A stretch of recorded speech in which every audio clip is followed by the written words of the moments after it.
This Colorado community was proof an all-electric, net-zero future is possible. Now that vision is under siege, we were shocked and amazed that the technologies were already available to build a house where you don't have to have natural gas, Chang said. You can generate as much electricity as you use, and to have a whole community built on this? We were really impressed. Chang and his family moved to Geos in 2019. It was the antithesis of what he knew back in Houston, and he said it was proof that an all-electric, net-zero future is possible.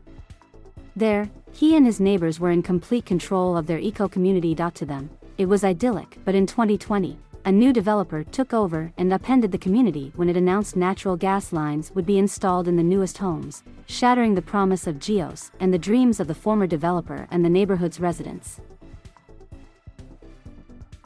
A battle over natural gas. The original developer, Norbert Klebel, said he began designing the Geos community 15 years ago. The Austria-born engineer said he wanted to prove that net-zero homes are possible with technology that already exists. Klebel and his team of architects strategically crafted every inch of Geos and its first 28 homes. Because sunshine means warmth and energy, homes were laid out in a checkerboard-like pattern so one doesn't cast a shadow over the other. Along with solar panels on each roof, Klebel included energy-efficient washers and dryers, triple-paned windows for insulation, LED lights and double garages with charging stations for electric vehicles. Some houses use geothermal heat pumps, which harness energy from the earth to heat their homes during the winter. But Klebel said he had to sell the neighborhood's remaining, undeveloped land to Peak Development Group in November 2020 to settle a divorce. At first, Peak Development promised the next phase of homes would reflect Klebel's original climate-friendly, sustainable design. Chad Ellington, the lead of Peak Development Group, said in a news release at the time that the company plans to build upon the project's sustainability-driven vision, vowing to complete the public infrastructure and partner with the local home-building community to develop 215 additional net-zero homes over the next 2 years. But last spring the company took a different turn. Dream Finders, the builder Peak Development is working with, and the city of Arvada moved forward with installing natural gas lines to build the next phase of homes. Despite demonstrating that the small net-zero neighborhood of Geos can thrive without fossil fuels, particularly natural gas, Ellington dismissed pleas from residents to keep gas out of the new builds. He said the decision was ultimately made by Dream Finders, which will follow all requirements of the Geos neighborhood design guidelines rather than its goals. Ellington declined to do an interview over the phone or on camera. Brianna Titone, a Democrat who represents the neighborhood in the Colorado House of Representatives, also considered buying a home in Geos but found they were all sold out.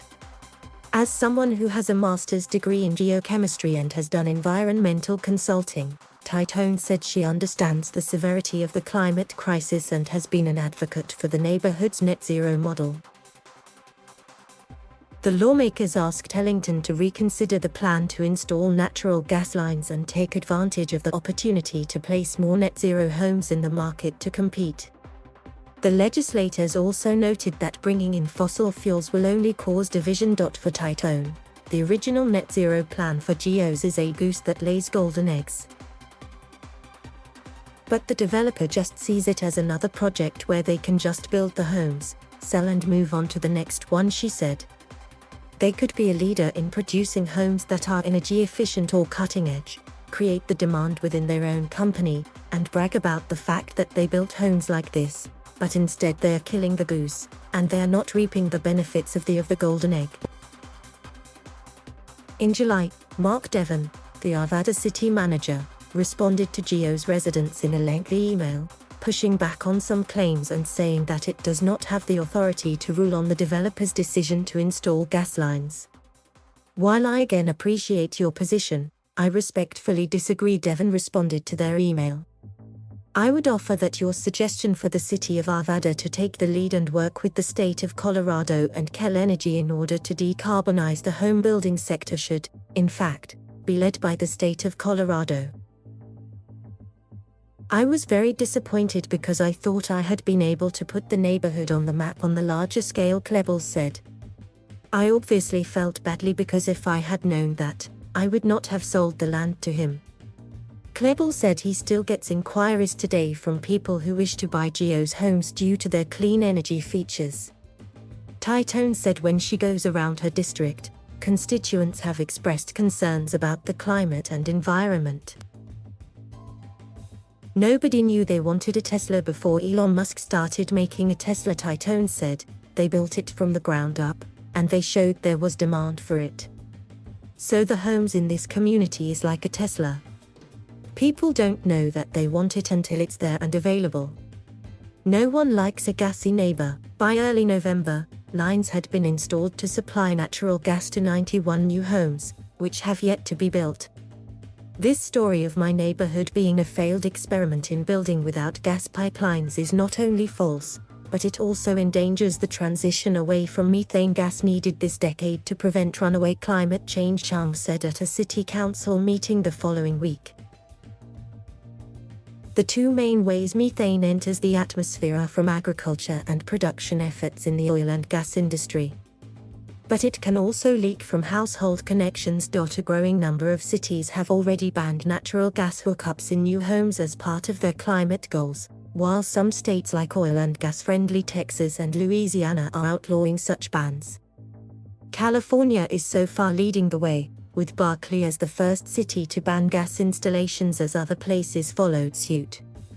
Other major cities including Seattle and New York City are also looking into banning natural gas hookups as well.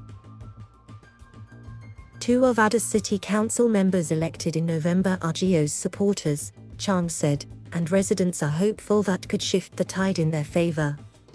And while Klebold may no longer have full control of the neighborhood he founded, he said whenever he gets inquiries, he directs the prospective residents to talk to the developer and express their interest in clean energy homes as part of their advocacy. Some, Klebold said, are even willing to pay more for the original clean energy design. Thank you for watching. Please subscribe.